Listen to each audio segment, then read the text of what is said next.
Hello students, today we will discuss class 3rd maths worksheet number C3। इस worksheet में आपको कुछ word problems हैं जिनके बारे में आपको बताया जाएगा, जिससे कि आपको समझने में, प्रैक्टिस करने में और बिल्कुल ठीक ठीक अपने टेस्ट में लिखने में आसानी रहे। सॉल्व द फॉलोइंग, आगे दिए हुए को आपने सॉल्व करना है। A tree is 5 metre 68 centimetre tall. एक पेड़ है जो कि 5 मीटर और 68 सेंटीमीटर ऊंचा है। Another tree is 2 metre 96 centimetre. दूसरा एक पेड़ है जो 2 मीटर और 96 सेंटीमीटर टॉलर मुकाबले में ऊंचा है देन दी फर्स्ट ट्री, इस फर्स्ट ट्री से। दूसरे वाला जो ट्री है 2 मीटर 96 सेंटीमीटर पहले वाले ट्री के मुकाबले में ज़्यादा ऊंचा है। What is the height of the second tree? और ये जो दूसरे वाला ट्री है उसकी हाइट पूछी जा रही है, उसकी हाइट क्या है? तो क्वेश्चन से आपको समझ आ गया होगा। ये पहला ट्री है 5 मीटर 68 सेंटीमीटर, इससे भी बड़ा एक ट्री है दूसरा वाला ट्री जो कि 2 मीटर 96 सेंटीमीटर टॉलर है। टॉलर मतलब पहले के मुकाबले में दूसरा ज़्यादा बड़ा है, तो और दूसरे की हाइट पूछी जा रही है। तो दूसरे की हाइट के लिए क्या होगा, जो पहले छोटे वाला ट्री है उसमें दूसरे वाला ट्री जितना एक्स्ट्रा है, ज़्यादा बड़ा है मुकाबले में, अगर उसे प्लस कर देंगे तो दूसरे वाले ट्री की हाइट हमारे पास आ जाएगी। देख लेते हैं किस तरह से होगा। ये जो ए ट्री इज टॉल, जो फर्स्ट ट्री है वो है 5 मीटर 68 सेंटीमीटर उसकी ऊंचाई। अनदर ट्री टॉलर है, मुकाबले में बड़ा है, दूसरे वाला 2 मीटर 96 सेंटीमीटर। तो हाइट ऑफ सेकेंड ट्री आ जाएगी, पहले में छोटे वाले में एक्स्ट्रा हाइट को अगर प्लस कर दिया जाएगा तो 8 मीटर और 64 सेंटीमीटर दूसरे ट्री की हाइट आ गई हमारे पास। तो इस तरह से ए को हम कंप्लीट कर लेंगे। अब दूसरे क्वेश्चन पे आते हैं। दूसरी वर्ड प्रॉब्लम है When a rope is cut into 2 pieces, एक रोप है, रस्सी है, उसे 2 भागों में बांट दिया जाता है। The length of the two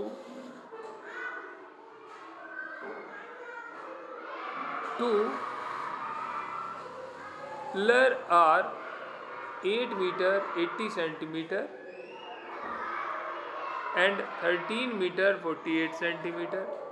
What was the original length of the rope? तो रोप की जो ओरिजिनल लंबाई है वो आपको बतानी है।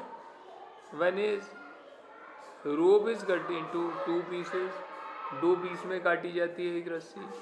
The length of the two pair are, एक की लेंथ है 8 मीटर 80 सेंटीमीटर, दूसरे की लेंथ है 13 मीटर 48 सेंटीमीटर। तो पूछ रहे हैं कि उसकी ओरिजिनल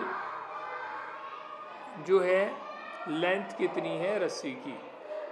2 भागों में बांटा गया है रस्सी को, दोनों भागों की लंबाई हमारे पास है, तो उसकी ओरिजिनल, अगर एक पहले वाली रस्सी की ओरिजिनल रस्सी की लंबाई हम निकालना चाहते हैं तो दोनों रस्सियों को प्लस कर देंगे तो ओरिजिनल लंबाई जो है हमारे पास आ जाएगी रोप की। तो बी वाला आंसर देखेंगे। रोप फर्स्ट पीस की जो लेंथ है वो है 8 मीटर 80 सेंटीमीटर। रोप सेकंड पीस की जो लेंथ है वो है 13 मीटर 48 सेंटीमीटर। तो ओरिजिनल लेंथ ऑफ रोप है, दोनों को हम प्लस कर देंगे और ये आ जाएगा 22 मीटर और 28 सेंटीमीटर। 22 मीटर और 28 सेंटीमीटर इसका आंसर आ गया है। आई होप आपको ये दोनों वर्ड प्रॉब्लम समझ में आ गई होंगी। अब नेक्स्ट सी वाली वर्ड प्रॉब्लम देखते हैं, उसमें क्या पूछा गया है।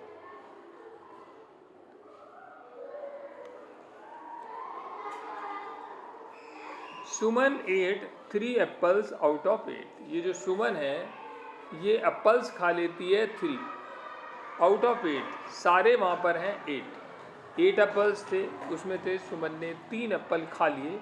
What fraction of apples did she eat. Fraction of apples बताना है। फ्रैक्शन का क्या होता है कि उसमें न्यूमिनेटर होना चाहिए ऊपर, डिनोमिनेटर होना चाहिए नीचे, तब वो फ्रैक्शन बनता है। रूल क्या है फ्रैक्शन का, कि सारे जितने भी एप्पल हैं या कोई भी चीज़ है वो नीचे आती है, उसमें से जो भी चीज़ ले ली जाती है ऊपर आती है, तो इसलिए हमारा न्यूमिनेटर हो गया 3 और नीचे का डिनोमिनेटर हो गया 8, तो 3/8 जो है हमारा आंसर हो गया। इसे देख लेंगे हमारा लिखने का क्या ढंग रहेगा। सी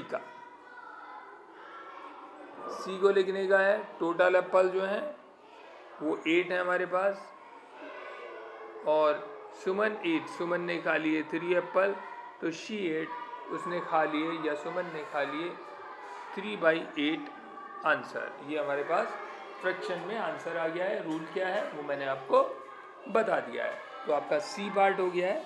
अब आते हैं डी पार्ट पर। डी वर्ड प्रॉब्लम देख रहे हैं।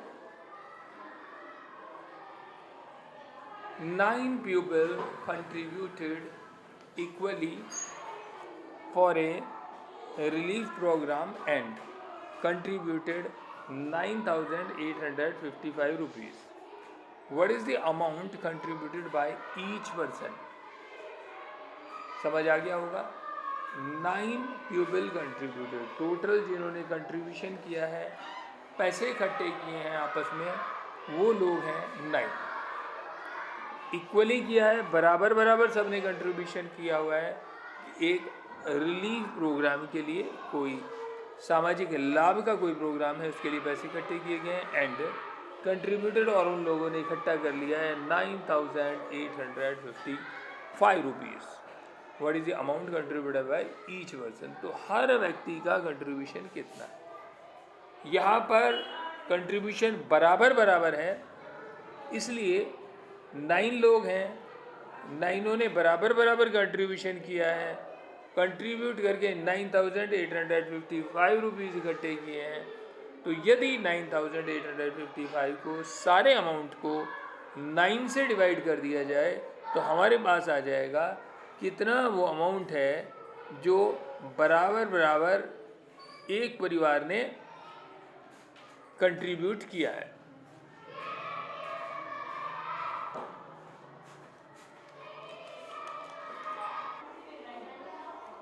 I hope question number 9, question number D आपको समझ में आ गया होगा। 9 लोग हैं जिन्होंने कंट्रीब्यूशन किया है 9,855 रुपीज़ का। एक पर्सन का कंट्रीब्यूशन निकालना है, तो अगर 9 से डिवाइड कर देंगे कंट्रीब्यूट किए गए अमाउंट को, तो एक व्यक्ति द्वारा दिया गया कंट्रीब्यूशन हम निकाल सकते हैं। तो ये डी है। डी का आंसर देख लेते हैं। डी, टोटल जो कंट्रीब्यूशन है वो है 9,855 का। 9 लोगों ने किया है, तो 9 से डिवाइड किया है, और 9 से डिवाइड करने के बाद 1095 कंट्रीब्यूशन आ जाएगा, एक व्यक्ति द्वारा किया गया कंट्रीब्यूशन। यहाँ पर इन्होंने डिवाइड किया हुआ है 9 से 9,855 को, तो इनका आंसर आ गया है। नेक्स्ट वर्ड प्रॉब्लम देख लेते हैं।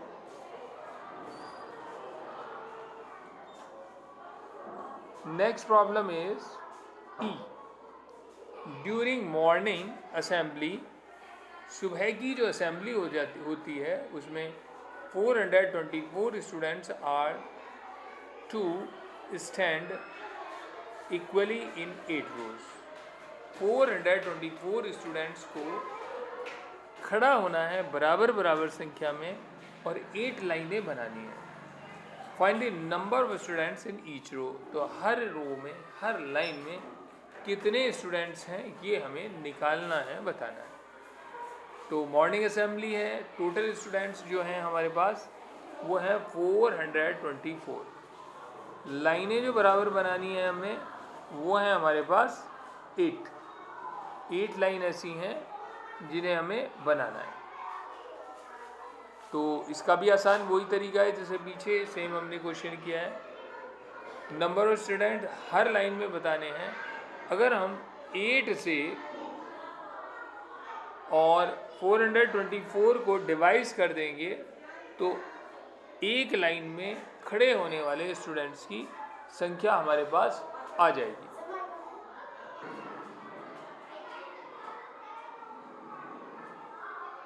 तो देख लेते हैं ई का आंसर किस तरह से हमने निकाला है। नंबर ऑफ स्टूडेंट्स इन 8 रोज, 8 लाइनों में खड़े होने वाले स्टूडेंट्सों की संख्या हमारे पास है 424। तो नंबर ऑफ स्टूडेंट्स इन 1 रो, एक लाइन में खड़े होने वाले स्टूडेंटों की संख्या आएगी जब हम सारे स्टूडेंट्स को 8 से डिवाइड कर देंगे तो 1 लाइन में खड़े होने वाले स्टूडेंट्स की संख्या हमारे पास आ जाएगी जो कि है 53 स्टूडेंट्स। यहाँ बराबर में इन्होंने 8 से डिवाइड किया है 424 को, 8 5 जा 40, नीचे बचा 2, उसके बाद ऊपर से उतार लिया 4, 24 हो गया, 8 3 जा 24। इस तरह से हमारे पास 53 स्टूडेंट्स आ गए। तो ये वो स्टूडेंट्स हैं जो एक लाइन में खड़े होंगे। जब इस प्रकार से 53 स्टूडेंट्स 8 लाइनों में खड़े हो जाएंगे तो सारे के सारे बच्चे लाइनों में आ जाएंगे, 8 लाइनों में आ जाएंगे और उसकी संख्या होगी 424। तो ये वर्ड प्रॉब्लम आपको समझ आ गई होगी। एफ को समझ लेते हैं। एफ में क्या है?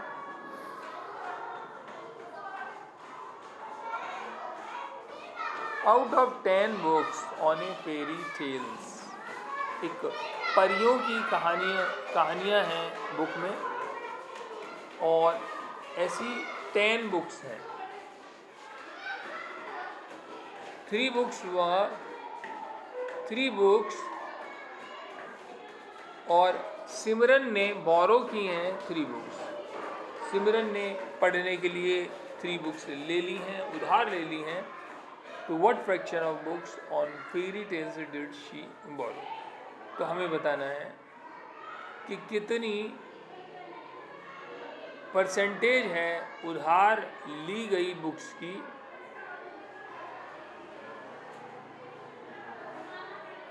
तो उसके लिए क्या करेंगे? आपको पता है कोई भी फ्रैक्शन में अगर हमें अमाउंट लिखना है तो नीचे डिनोमिनेटर में आता है कि सारी की सारी चीज़ें कितनी हैं, न्यूमिनेटर में आता है कि हमने उसमें से कितनी चीज़ ली है। तो इसलिए हमारा फ्रैक्शन आ जाएगा 3/8। सारी बुक्स नीचे आएंगी, 10 हैं, उधार ली गई बुक्स ऊपर आएंगी, वो 3 हैं। तो इसलिए फ्रैक्शन अमाउंट हो जाएगा 3/10। देख लेते हैं एफ को कैसे लिखा गया है। बुक्स ऑन फेरी टेल्स, जो फेरी टेल्स पर बुक्स हैं वो हैं 10। सिमरन ने जो बोरो कर ली हैं वो कर ली हैं 3। तो शी बोरोड, उसने बोरो की हैं। कितनी बुक की हैं? फ्रैक्शन में अगर हम इसे लिखें तो सारी करी हैं 10, उसमें से ले ली 3, तो ये हो गया 3/10। ये हमारा आंसर है। इस तरह से हमारा कोई भी आंसर निकल आएगा फ्रैक्शन का। जी की वर्ड प्रॉब्लम को देख लेते हैं।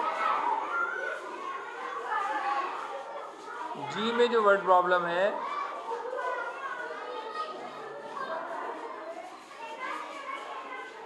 अक्षत's mother served glasses of juice to 12 children. Akshat की जो मदर हैं वो glass of juice, glasses of juice, juice के गिलास 12 बच्चों को, 12 चिल्ड्रन को सर्व करती हैं, देती हैं. Half of the glasses were orange flavour. Half of the glasses, उनमें से जो आधे गिलास थे वो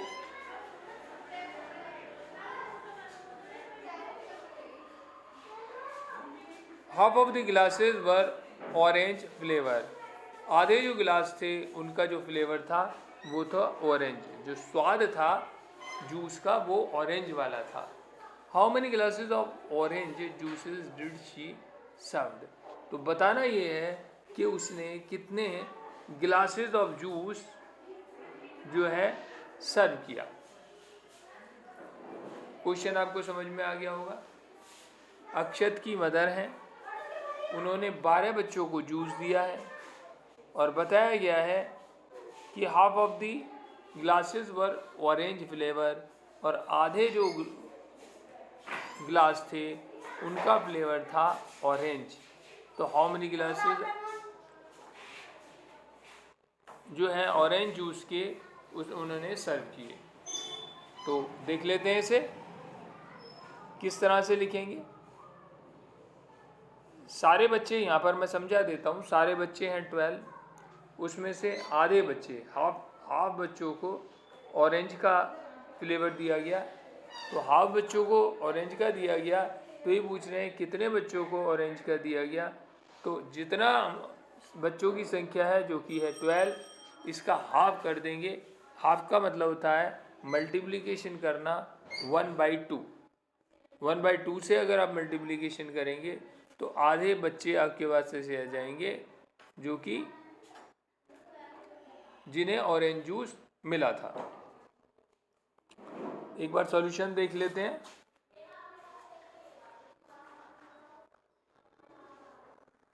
नंबर ऑफ स्टूडेंट्स जो हैं ई हो गया. एफ इसमें यहाँ पर दिया हुआ नहीं है, कोई बात नहीं, आपको समझ में आ गया होगा. इसमें 12 का जब हाफ कर देंगे तो बचेंगे 6. 12 मल्टीप्लिकेशन 1/2, तो आंसर आएगा 6. तो ऑरेंज जूस आ गए इसमें 6 गिलास ऑरेंज जूस उन्होंने इन बच्चों को दिए जो कि ऑरेंज वाले थे. तो आई होप सारी वर्ड प्रॉब्लम आपको समझ में आ गई होंगी. किसी को कुछ समझ में नहीं आया है तो वो मैसेज करके पूछ सकते हैं. तो इस वीडियो के लिए थैंक यू वेरी मच. आगे फिर दूसरी वीडियो का एक्सप्लेनेशन आपके सामने आएगा. तब तक के लिए बाय.